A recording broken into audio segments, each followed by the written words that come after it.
Atha on opening the sutra.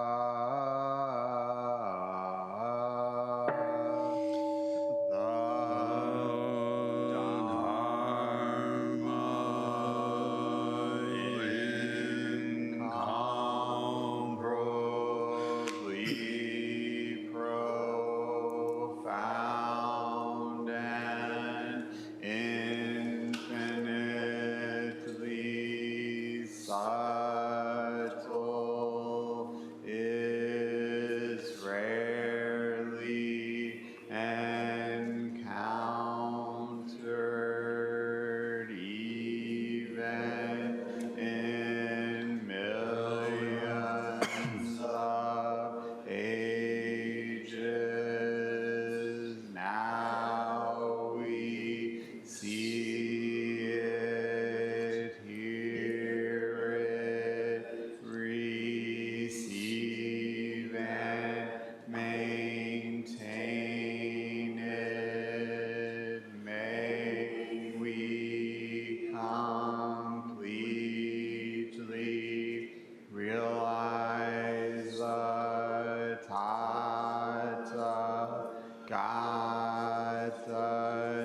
true meaning.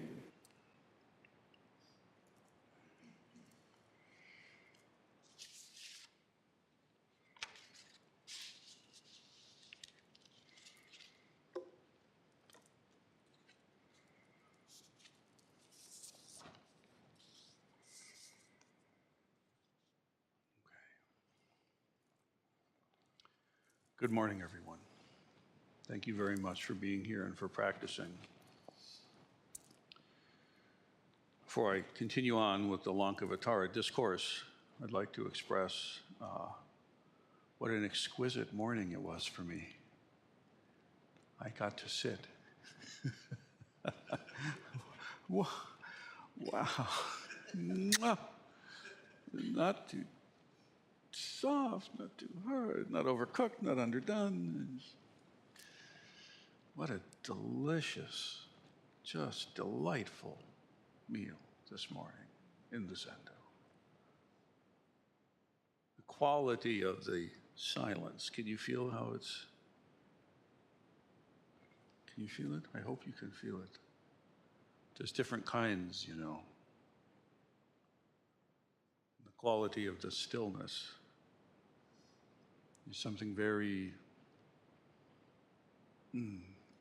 it's too exquisite to try to smear it with words.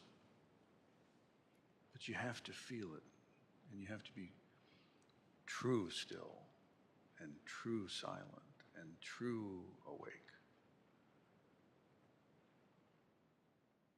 And that is following the instructions. That's actually doing the thing. So as we look at the deep end, and this gets very deep, man, okay? Don't let the deepness of it concern you. Okay, what do I do? Sit, like we were doing this morning. That's it. That's it. Very simple. That's it. Whatever practice you're given by the teachers, just do that. Everything is included exactly in that practice. You don't need something else to do. But open your mind and your heart and your body to the sutra. Let the sutra penetrate you. Let the sutra suffuse your cells and your heart and your mind. And then what do I do? What do I do? Go back to exactly your practice. Because your practice is exactly the sutra, and the sutra is exactly your practice. No need for complexities. And yet the sutra would have your ear. The sutra asks for your heart. Please now, let's listen together. Let's let the sutra in.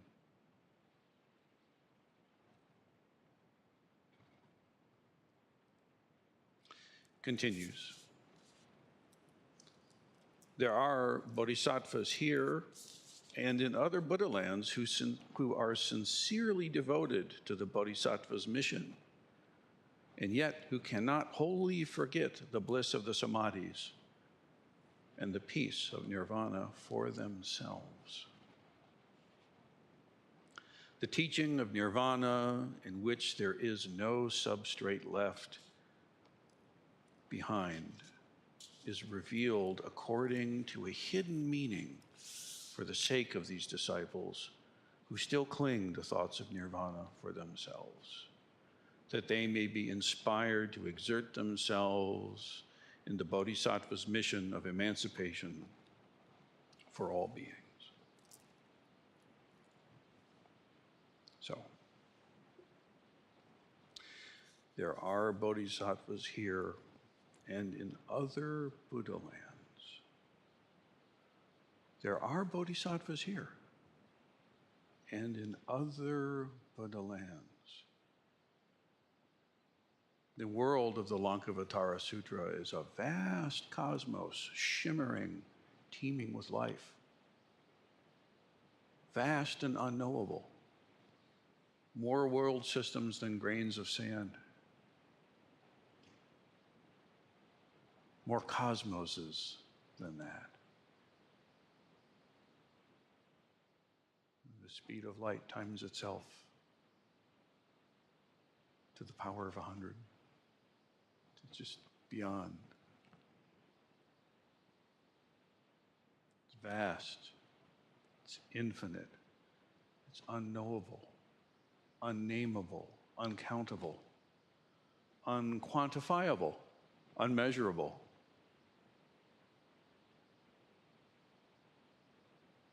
And yet, within all this vast boundlessness, there's a sacred rite that happens.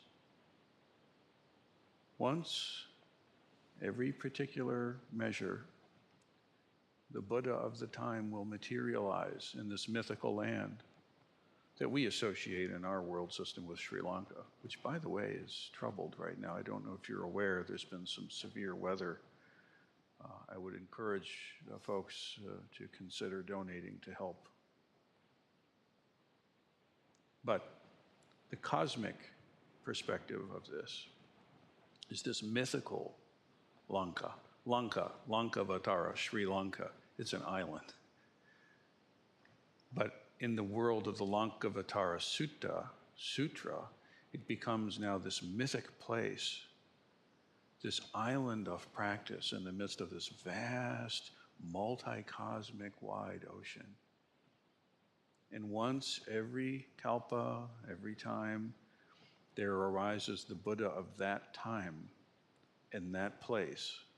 And they are met by bodhisattvas from all the other Buddha lands, miraculously. In fact, the sutra itself starts with the line, "A great many bodhisattva mahasattvas miraculously appeared from all the Buddha lands." An uncountable number of bodhisattva mahasattvas, maha meaning great, great, heavy bodhisattvas, uncountable numbers miraculously appeared from all the Buddha lands, from every single one, from all of them. All the uncountable unknowables are there and accounted for.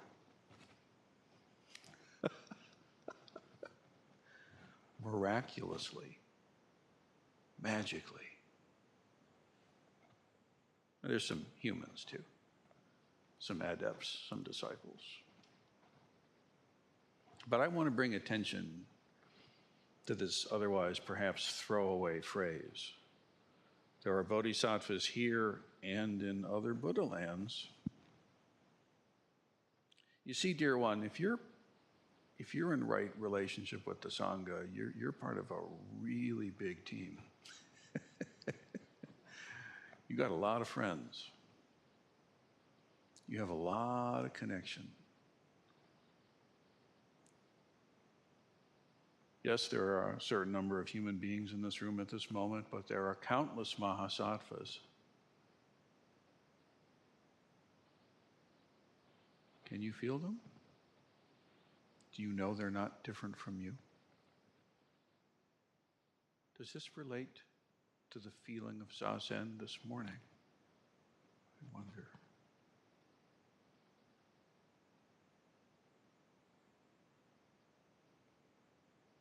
There are bodhisattvas here. And there are bodhisattvas in other Buddha lands.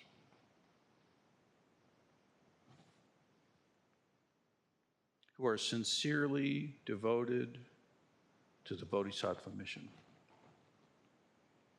Sincerely, pure intent. Absolutely pure intent. And as I often say, that pure intention is the currency. It's the most important factor, the purity of one's intent and intention.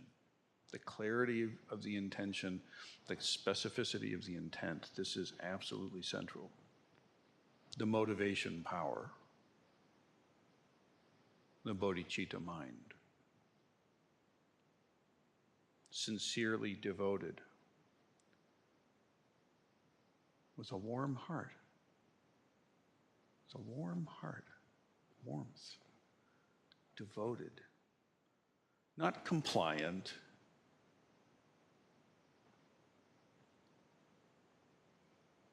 devoted.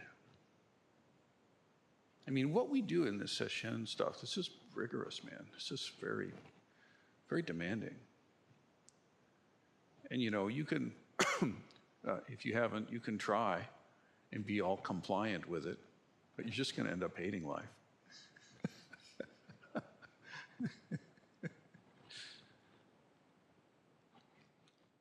Self-willpower, discipline, determination, grit.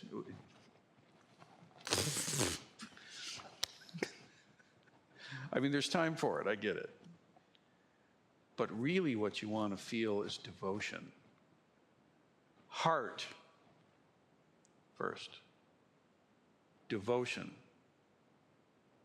And I'm not talking about devotion to some external entity there who's going to lovingly look down on you or something. I'm talking real devotion to yourself and to awakening, and yes, to the entities and to the Buddhas and to the community, but to the bodhisattva vow, really, to the Buddha Dharma.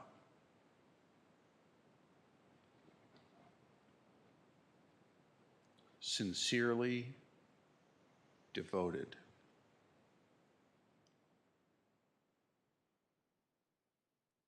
There's only one place that sincere devotion can really come from and be true, and that's, I hope we know by now, that's your Dharma I tapping into universal mind, expressing now as sincere devotion. Your mind can't think it through. The sort of mundane level feelings, they're fickle, they come and go. Sometimes it feels good, sometimes it feels horrible, sometimes it feels, whatever. But this sincerity and this devotion is not stainable by these kinds of transient feelings. It isn't touched by them. It's utterly reliable, not dependent on moods, impulses, circumstance. Sincerely devoted to the Bodhisattva's mission, which is to awaken all beings throughout space and time. And yes, that's a grand aspiration. And of course, it always manifests in the details of the moment. But the details of the moment and that grand aspiration are not two. They're not separate. Clean this dish. Dust this zafu. Sit this moment of zazen. This is saving all beings. And of course, there's a lot of beings out there. Let's get going.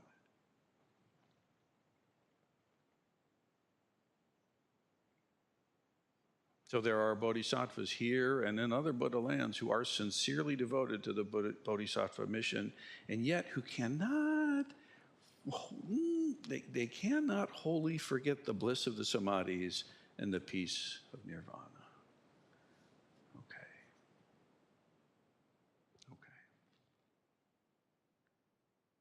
So this sincerity and this devotion to the right thing is necessary but not sufficient. Something else has to happen here, because they're a little bit still, they can't wholly forget. I don't know, I'd say it that way. I'd say there's traces. There's traces yet. Traces of what? The bliss of samadhi and the peace of nirvana. That sounds like good. What's wrong with that? I like the bliss of samadhi and the peace of nirvana. Maybe I got a little taste this morning. What's wrong with that?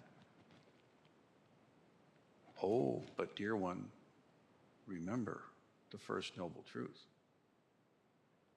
It's not just the painful things that induce suffering, it's also the pleasurable ones. Pleasurable sensation is also dukkha. Remember? Why? Why indeed? Believe me, when I get the chance to sit in the zendo in the morning at a Rahatsu session, I delight if it's delightful. I agonize if it's agonizing.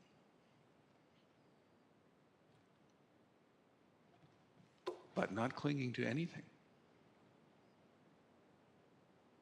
Not making a memory out of that and hunting and fishing for that for the rest of the day. Oh man, that second period this morning, I'm going to do that one again. No, you're not. No, you're not. No, you are not. That shit is not in your control. Cut it out. You didn't do that. That's no badge of honor on your Raksu. Stop it. Stop playing with the toys. I mean, enjoy it, but give it away.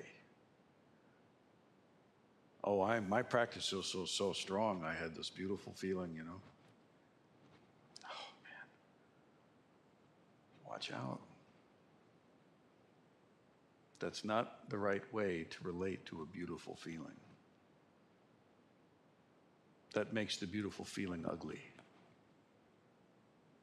Why? Because you turn it into a cage and you lock yourself in it.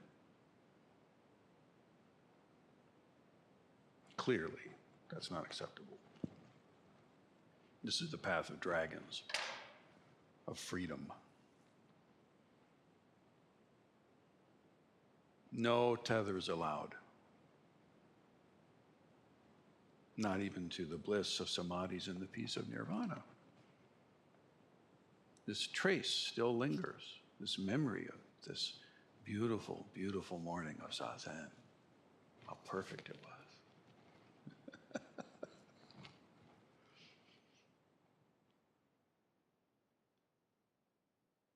They can't remove the trace of this bliss and pleasure and peace for themselves.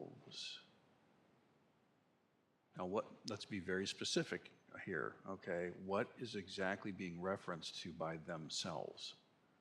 This is the key to this thing, intellectually, cognitively, the framework, okay? The self that holds the trace, I promise you, it is not the Dharma I responding from universal mind expressing as upaya. No. What this is the mana mind. This is that implied sense of self, the thinker of the thoughts, the feeler of the feelings, right? That's fed by brain thoughts and heart feelings. That one. And by the way, you know, the eye, ear, nose, tongue, body, brain, right? Eye, ear, nose, tongue, body all feed stimuli experience into brain. And then the brain, and we can say the brain has got mind and heart, say, and it has thoughts and it has feelings. And those thoughts and feelings get scaffolded up to the self, The discriminating mind that categorizes, I like this, I don't like that. That's the implied self, the manas mind, the discriminatory mind. That's who we typically think of as who we are. And that discrimination and that judging, picking, choosing, setting what one likes against what one does not like, this disease of mind, then feeds into the storehouse consciousness relentlessly. And that storehouse consciousness is where these karmic seeds lodge and fester and grow. And when they come to fruition, they come back through eye, ear, nose, tongue, body. And this is a self-referential cycle, you see. Where did that thought come from?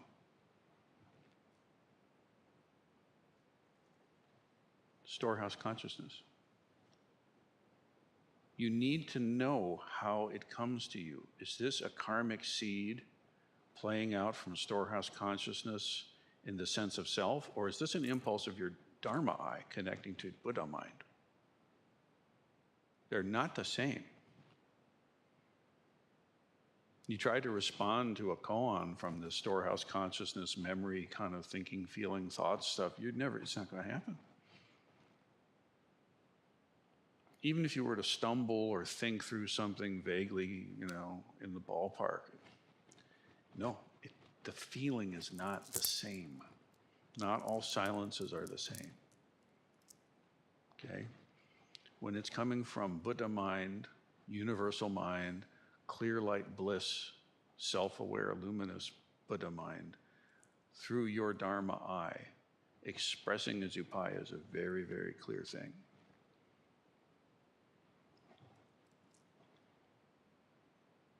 So again, we're talking about these bodhisattvas that are sincerely devoted to awakening of all beings, but they still have these traces of the bliss of samadhi and the peace of nirvana for themselves. In other words, this whole kind of mind system co-opts the experience, right? Maybe the experience is actually quite beautiful and quite correct, and then what happens is the logical, linear, analytical mind, the memory, takes it and brings it over into its own scaffolding and makes a self out of it.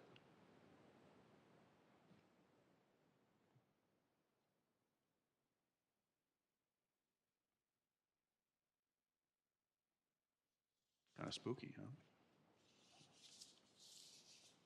I hope so.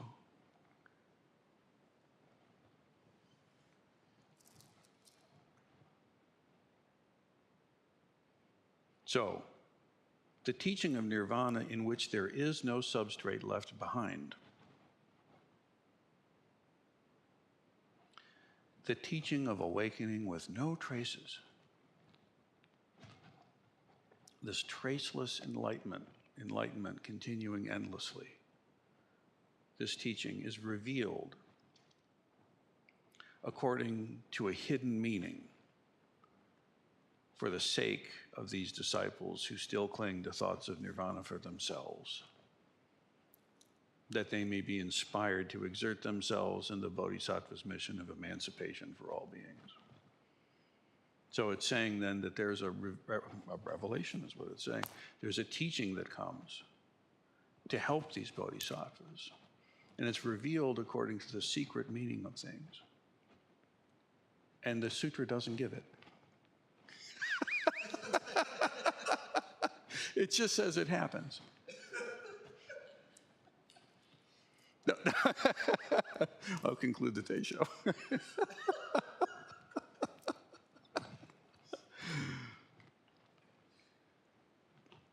Yeah. Although it's not spelled out in the sutra, it does say that these teachings come.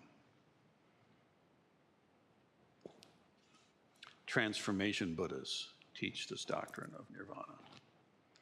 A transformation Buddha is simply a Buddha that arises in a form that can be interacted with. And so even though the sutra doesn't spell it out, I think I know why, by the way, because the teaching that's appropriate for one time and place and group of folks would be different for another. I think the sutra is too wise to bottle it down for all time. Nonetheless, for the sake of you, I will reveal a teaching right now for this. So please listen. First of all, what is a trace? What is this? You know, the sutra says a substrate left behind. It's kind of a technical thing. You can get pulled around by that. It's just a trace. It's a karmic habit energy pattern. Okay? We talked yesterday at length in the preceding paragraph of the sutra, clinging and attachment to feelings and desires, clinging and attachment to discriminations and categorizations, resistance to the twofold egolessness of self and things, craving, clinging, attachment, thirst. The fourfold thirsts: thirst for life, thirst for sense experience. You know, the sutra says sexuality and lust craving, and that's one of them, but you can get just as hooked by your desire for beautiful sounds or wonderful tastes or, you know, on and on. Why limit it?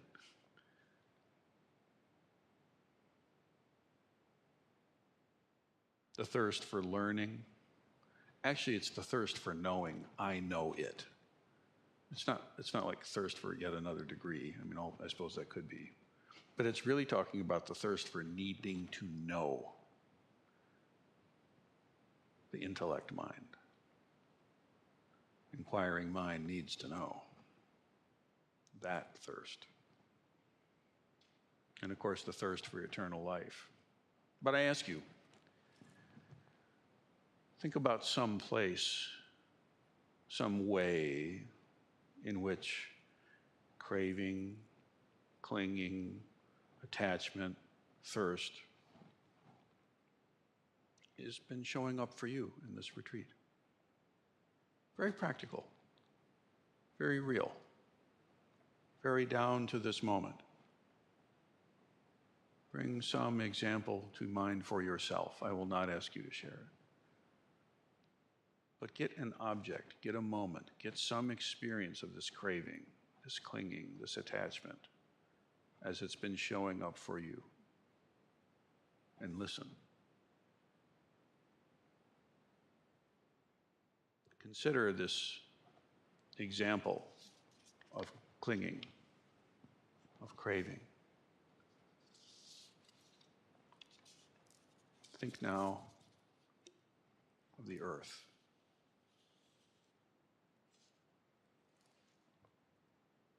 Think now of the earth. Consider this desire, this attachment to be the stick. This represents that desire.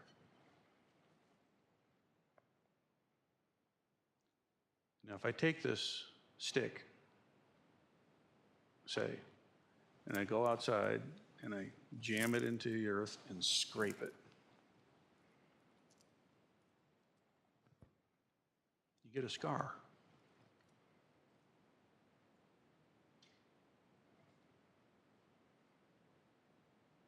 Now, that scar is not permanent, but it's very, very, very slow to heal. Maybe in your case, it's more like a bobcat than a stick. Some are like that. So now this big trench gouged into the earth. Maybe a comet comes and smacks the earth.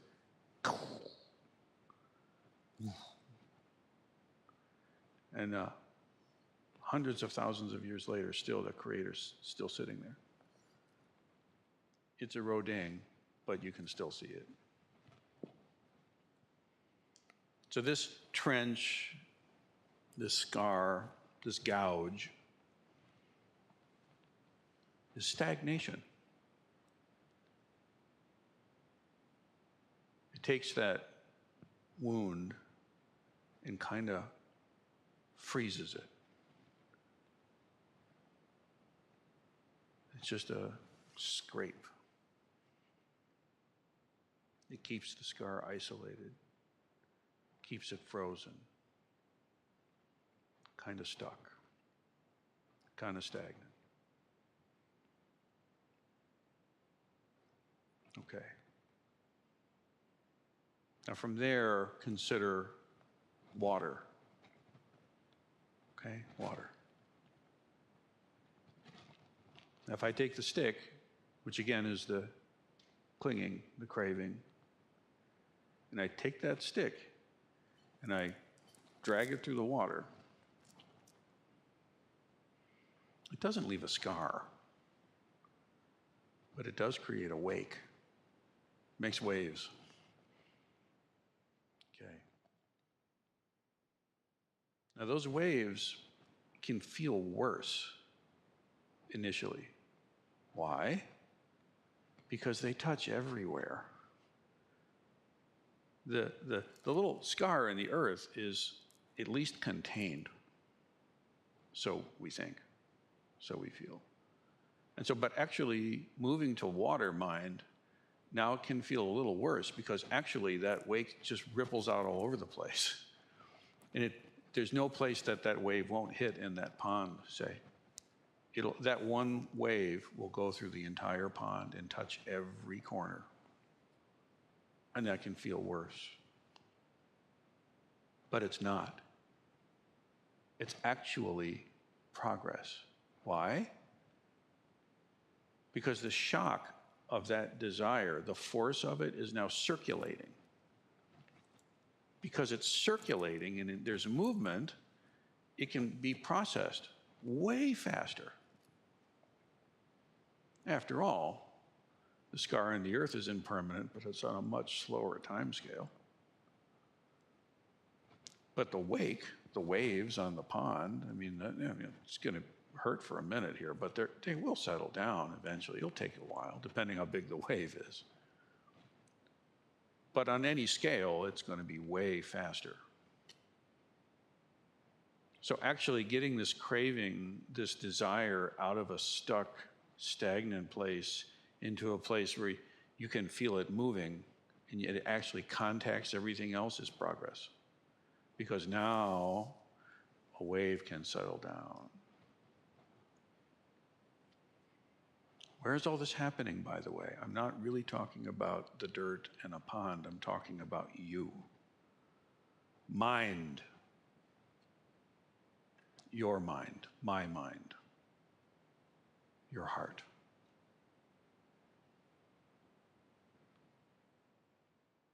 Okay. It's fluid. There's circulation. It's better. But think now of fire. There's a flame. There it is, burning beautiful and bright, clear. And yet, desire comes. Now the flame, when this comes through the flame doesn't resist it nearly as much as the water does. And the water doesn't resist nearly as much as the earth does. Okay. In fact, if I go like this through water, it's going to slow the stick down. If I go like this through a big fire, it's not really going to slow this down at all. So what a flame does is it's like sputters, right? Don't think of it like putting the fire out. That's the wrong metaphor, wrong image. Image of fire is here. You just pass this thing right through it. Now the fire will respond. It's very quick to respond, very fast, and it's also very fast to recover. This will disturb the candle or the flame for a moment, for a second, really. And you can see that that's what's happening. So fire mind is, it sputters a little bit, but almost no resistance, and very fast to recover, to come right back.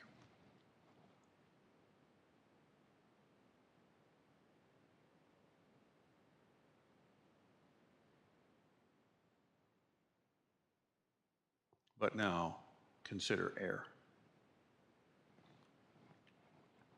Air has even less resistance. And you can't see any trace at all. Is there one? You can feel it. It's subtle, but there's still a trace. There's still an effect. You can feel still this current of air being displaced.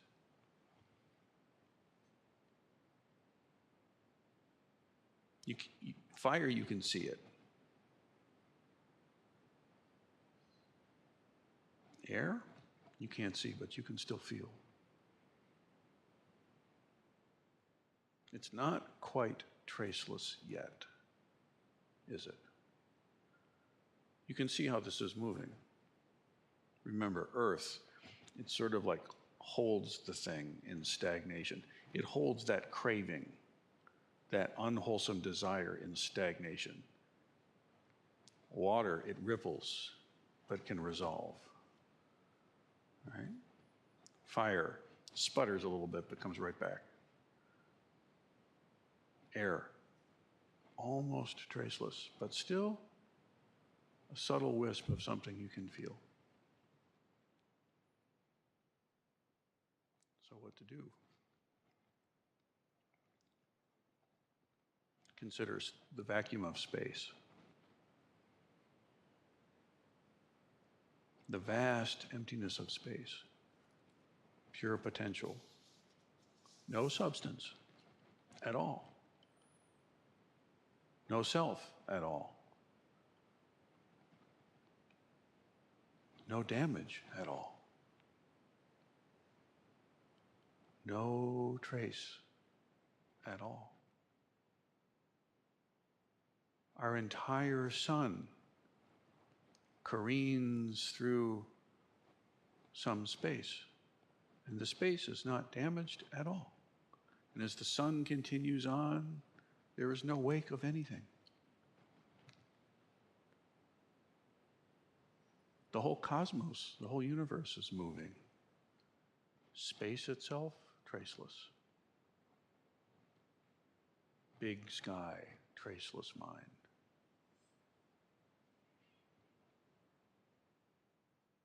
So I ask you to really examine for yourself, O Bodhisattva, who is sincere and devoted and committed to the Bodhisattva path. When you feel that gouge of your own clinging and attachments, how is it? Is it a stagnant gouge? Does it wave everywhere? And is it a quick sputter? Is it a subtle breeze? Or is it truly traceless? And I encourage you, in fact, require you to hold yourself to account on this. As you sit in the further periods of this Rahatsu Sesshin, be vigilant. Be very vigilant. Do not allow craving to settle in any of its forms. And practically, if there's a craving or a desire or a repulsion or a disgust impulse or whatever it is, and if where you're honestly at with it is it's a gouge, just get it to water. That's enough. Maybe a muddy gouge is okay.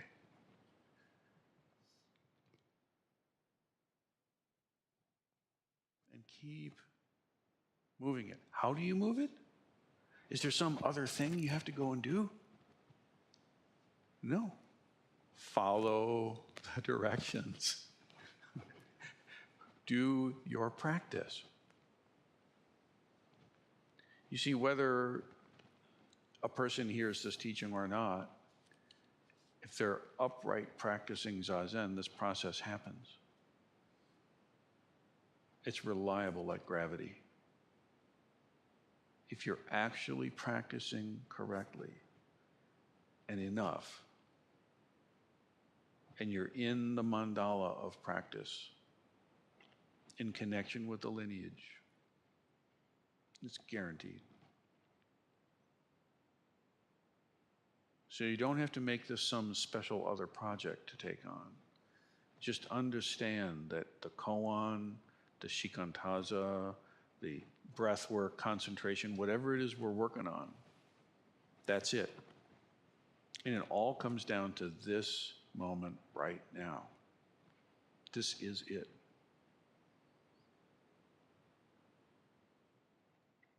Now, my phone has been kind of blowing up with people letting me know the illness, apparently COVID's running around again. There's all kinds of, okay. You're actually here.